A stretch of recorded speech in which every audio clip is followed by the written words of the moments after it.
Library. I'm your host, Kathleen Clifford. Joining us today from the Connecticut Women's Hall of Fame is Executive Director Sarah Smith Lubarsky. Welcome. Thank you. Thank you for having me. We're very excited. So the Connecticut Women's Hall of Fame will be sponsoring the lecture that will be here at the library. So can you tell us a little bit about yourself and how did you become interested in women's history and about your role? Well, I'm the executive director at the Connecticut Women's Hall of Fame. I was the development director for about 3.5 years, and then I became executive director, and I have been for about a year, maybe a little bit over that now. But I grew up in Michigan. I was the only girl out of 4 kids, and my mother was a real advocate for women and women's rights, and she was very involved at the YWCA, and so I was with her a lot when I was seeing her, talk about and help support what was going on in the community around women. So that got me really started as far as the women aspect of it, and also, since I was the only girl out of 4 kids, I kept thinking, why can't I do it? I can do it too. I can do it too. So. And I've always loved history of all types. It's hard to keep all those facts in your head, but I still love it, and it's great because it kind of tells you how we got to where we are today. I mean, when you study history. So I've always really loved it. And we have 2 daughters. My husband and I have 2 daughters. So another reason for me to be very involved in what's going on with women's issues during the day. We have a 31-year-old and a 27-year-old. And when we live in Fairfield, Connecticut, so. Excellent. Yeah. How long has the Connecticut Women's Hall of Fame been in existence, and how was it founded? We've been around for 25 years, and we were founded, obviously, 25 years ago by our founding president, Gina Clonan. She worked at the Connecticut Forum at the time, and they realized that there weren't things in the state to help put a spotlight on women's contributions and women's achievements. So between the Connecticut Forum, Gina Clonan, and the Hartford School for Women, they all kind of banded together and started the Connecticut Women's Hall of Fame. What is the main mission or goal of the organization? Our mission is to honor the achievements of women, to preserve their stories, and we do that by making tribute films for our inductees that we induct every year. I think we'll be talking about the Induction Ceremony at some point. So we preserve their stories. All of those stories go up on our YouTube channel, so you can go and learn about our inductees. And to educate the public, which is a huge piece of what we do. It's mainly what we do, actually. We come to things like this. We go all over the state doing talks on the road, which is what you're going to be getting. We call the what we're going to be doing here, Talks on the Road. But most importantly, we have an education manager who goes into schools and brings women's history into the classroom all over the state. We do have a special relationship with the New Haven public school system because we're located in New Haven. Our offices are located there, but we go all over the state. We also have, so she'll go into a classroom once a month for the whole entire year. In certain districts and other districts, she'll go in once or twice or maybe 5 times in a row.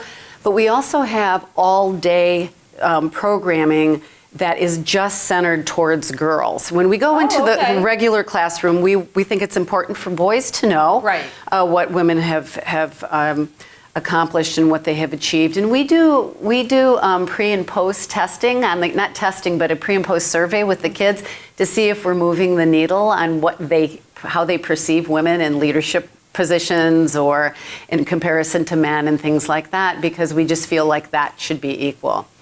So, but the other thing that we do is our all-day programs. One of them is STEM Femmes, Women Transforming Our World. Well, let me go back to the mission. Okay. So the other part of the mission is to inspire the next generation of female leaders, and we do that by role models. So in all of our educational programs, we try to bring role models to the kids that are there participating. Okay. So in our all-day STEM workshops, we bring professional STEM, female STEM professionals with them, and they do a little class with them. Like, take for example, we did something at the Discovery Museum, and we had Stanley Black & Decker there, and they brought in tubs of water and made oil slicks. And then they were talking to the girls, what is the best way to get rid of this oil slick? And they get to talk to them about, I went to school here, these are the difficulties that I encountered, but I still made it, and I'm here doing this job. We had several other companies that came in, Medtronic, which does operational equipment, and they do a specific line for women, and so they made lungs out of a Coke bottle and balloons, and then they tried to have the girls use the instruments to take something off of the lung. So things like that. So the girls have an opportunity to talk to people. We also have an all-day function up at that we call Girls' Day at the Capitol that takes place at the Capitol. And we do the same type of thing there. We try to bring the girls in front of female politicians from both sides of the aisle, of course, and then we also have them do little classes with people who do advocacy work at the Capitol and for certain organizations so that they learn about that. And of course, we encourage them to vote and use their voice when they get old enough to do so. So they get a little piece of the real world. That was a little long-winded answer, but... No, that was a great answer. How many women have been inducted into the Connecticut? 121. We have 121 inductees as of November 4th. Okay. 2019, we'll have 124. 124. How is someone inducted? Well, I mean, the first year when they formed the hall, they inducted, I believe it was around 45 women. Most of them were posthumous. Okay. After that, they put in a process. We have a committee of people called the Consulting Scholars, and they're professors from all over, the state who come together and help us pick out our posthumous inductee, because each year we have 2 living and 1 posthumous inductee. Okay. So they help us do that. They also, we have a separate committee, the induction committee, that do the living inductees. And then we have a representative from the Consulting Scholars on that committee as well. So anybody can go onto our website and nominate somebody. Okay, that was the anybody. question. They can go onto our website. Sometimes people write us, long letters and give us a bunch of background on people, and then they go into our files. And sometimes, because our induction ceremony is thematic every year, sometimes it takes a long time to get around to somebody. So just because you nominate somebody doesn't mean that they're going to be inducted immediately, because it depends on our theme. 2 years ago, we had a theme of women in the military. Last year, we had women in the performing arts, and then this year, we're doing in the environment and sustainability. So anybody can nominate somebody for induction. We take every single one of them. They're put in our files, and when we start the process to look at inductees, the file is the first place that we go to look to find that person. So we're going to take a short break, but before we do, in your opinion, who is the most famous woman, or a few of the most famous women that have been inducted this far? Oh, geez. Well, I mean, as an actress, Katharine Hepburn probably, Marian Anderson, who was an opera singer, very famous opera singer. Ella Grasso, of course, is very famous in the state. So, but there's lots of them. In business, probably Indra Nooyi. She was the CEO, one of the few female CEOs of PepsiCo. And Jane Pauley, who is on Sunday morning, Channel 2, every Sunday. Yeah. Excellent. We're going to take a short break. When we come back, we'll learn more about the Connecticut Women's Hall of Fame. Please stay with us.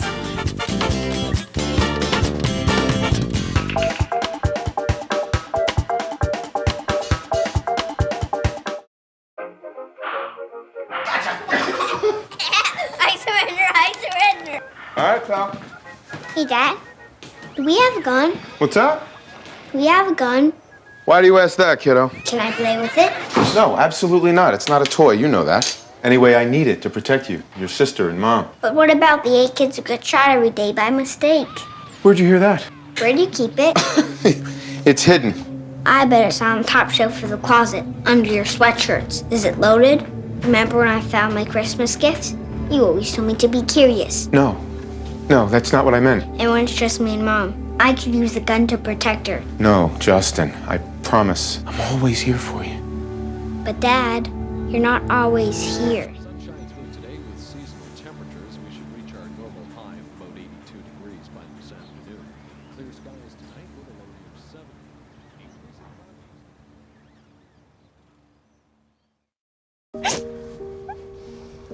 Oh, sweetie. Okay, you know what? Let's take off his sweatshirt. Get rid of pictures of him. You don't have to look at him. Goodbye, Dave.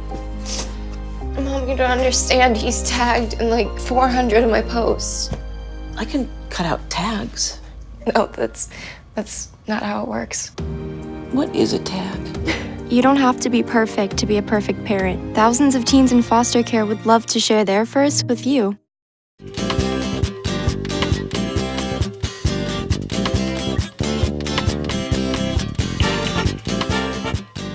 Welcome back to At Your Library.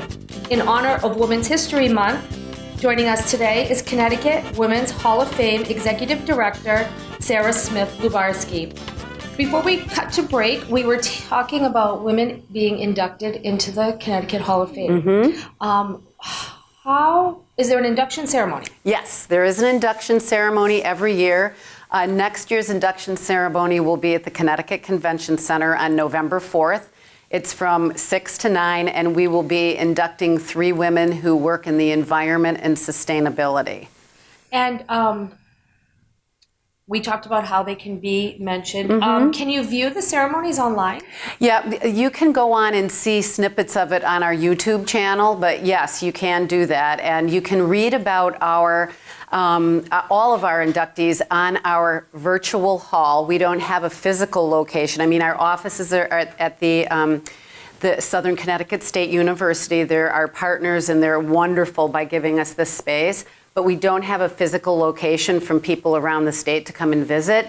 So we have a virtual hall, and people can go on and look at all the inductees we have. Many of them, not all, but many of them have the tribute films that I was talking about earlier, that you can click on that, and that takes you right to our YouTube channel, and you can watch a 6 to 7 minute documentary on that particular inductee. Also, at the bottom of their biography, there's a little line that says "a moment in time," and it tells you what was happening during that time when they were trying to do their work. Yeah, that's fantastic. Yeah, so it gives you some context and history, because obviously things were a lot different 100 years ago.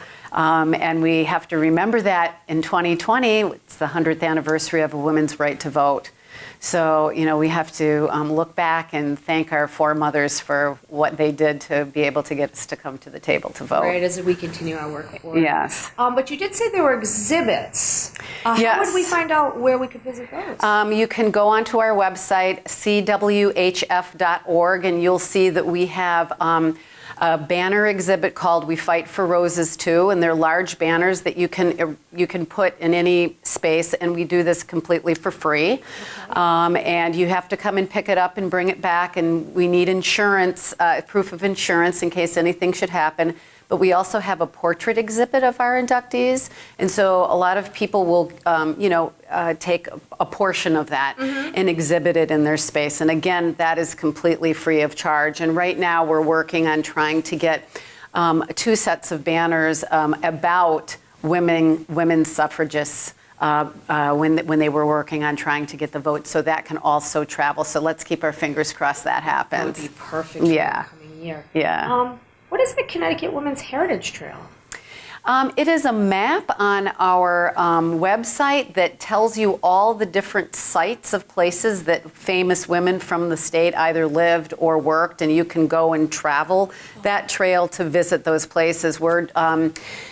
We are trying to amp that up and work with that a little bit more with the other organizations there. One of the things that we're doing is we're working with the Connecticut Humanities, who is forming an app that you can go on there and follow our trail, and many, many others. They'll have all like African American, African American history spots around the state. women's history, all kinds of any type of history. They're doing an app so that you can follow those things and go and see those places around the state. They're a pretty well-known organization, Yes, so yes. that should be really helpful. Yeah, it'll be great. Do you have any upcoming programs in March or April? Oh, we have tons of programs coming up in March. How about Yes. a few that you want to highlight? Well, I mean, during Women's History Month, we literally have 75, 80 programs going. So, and you can go onto our website and see all of these programs, a listing of these programs under Okay. Talks by the Road. But we are going to be having our Girls' Day at the Capitol, up at the Capitol on April 4th. That's going to be happening. We're also having a program down in Fairfield County called Generations, a Conversation Between, and we're going to be talking about feminism between generations. So we're going to have a representation from Boomer, Gen X, Gen Z, and Millennials, and talk about feminism across generations. That sounds fabulous. Yes, so we're very excited about that, and that you can find all of this information on our website at cwhf.org. And we're going to post that on our screen so that That's people great. can write it down and go to Right, it. and follow us on Twitter and Facebook and Instagram too, because we do all of those things as You do well. all the social media. One thing that I wanted to ask you that I didn't get a chance to, this past year you said the induction ceremony was in November. Yes. And how many people were inducted and who? We had 3 people inducted, Great. 2 living, 1 posthumous. Anika Noni Rose, who's a Tony Award-winning actress, was inducted. She was in The Quad. She was also the first Black Disney American princess. Really? In Princess and the Frog. Oh. Our second living inductee was Tina Weymouth. She's a very famous bass player. Yes. Talking Heads, Tom Tom Club. She happens to reside in Fairfield County. Oh, great. And then our posthumous inductee was Lucia Chase, who was the co-founder and director of the American Ballet Theater. Oh, wonderful. So Yeah. Connecticut has some pretty incredible. Oh, Kinetic has incredible women. Are you kidding me? Yeah. Yeah. How is the Hall of Fame funded? Can people make donations? Yes, oh yes, people can make donations. We are not funded by the state or the federal government. We're funded by individuals and foundations, and anybody can make a direct donation onto our website, or they can call us and make a donation over the phone if they want, or send us a check, whichever they prefer. Great. I mean, we want to keep this great work going. Oh, thank you, yes. So if someone is looking for more information on the Connecticut Women's Hall of Fame, tell us again the website that they should visit. The website is cwhf.org. That stands for Connecticut Women's Hall of Fame. Or they can call us at 203-392-9007, and the person who answers the phone will direct you to the right person that you would want to talk to. In the meantime, Groton Public Library, remember the date, Tuesday, March 19th, 7 p.m. here at the library, 300 Years of Connecticut's Remarkable Woman, presented by the Connecticut Hall of Fame. Please come and visit. And if you have any questions, call us or go on the website. Thank you, Sarah, so Thank much you, for being with Kathleen. us. It's been absolutely wonderful. I really enjoyed it. Thank you. This has been At Your Library. Thanks for checking in.